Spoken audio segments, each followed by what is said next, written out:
ادلك على حاجه واحده بس تصالح بيها ربنا. ادلك على حاجه واحده بس تغير علاقتك بربنا تماما.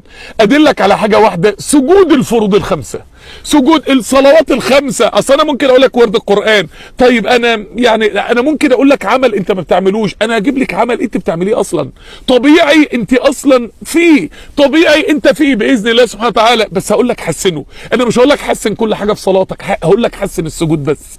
هقول لك وانت بين ايدين ربنا ما ترفعش راسك بقى، فرصة السجدة، فرصة. وادخلوا الباب سجادة، سجدة هتوفر عليك معركة، سجدة هتوفر عليك مرض ما كنتش هتقدر تقاوميه، سجدة هتوفر عليك مشكلة مع مراتك كانت هتد البيت، سجدة هتوفر عليك عيل من عيالك كان هيلطمك وهيلففك حوالين نفسك، سجدة كانت هتوفر عليك سنة هتسقطها وكنت هتحطم نفسيا. السجدة يا جماعة بأزمة كانت هتعدي عليك في حياتك. تعرف تسجد صح؟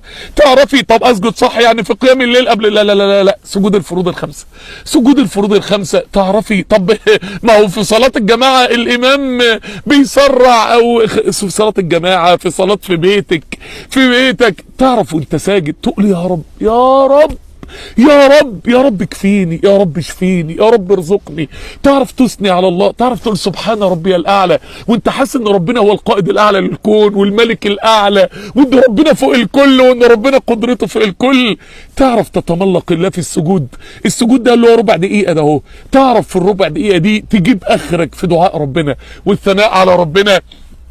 يا جماعة معية ربنا مش صعبة، خليك معاه عشان ربنا يبقى معاك، ما تسيبش ربنا عشان ربنا ما يسيبكش، لان لو ربنا تخلى عنا احنا خسرنا كل حاجة في حياتنا. طب تقدر تدفع ثمن اكتر من كده؟ ورد القرآن، حفظ القرآن، شوف بقى انت هتدفع ايه على قد ما تقدر، لان معية الله هي اخطر سبب لنجاحك وسعادتك دنيا واخرة.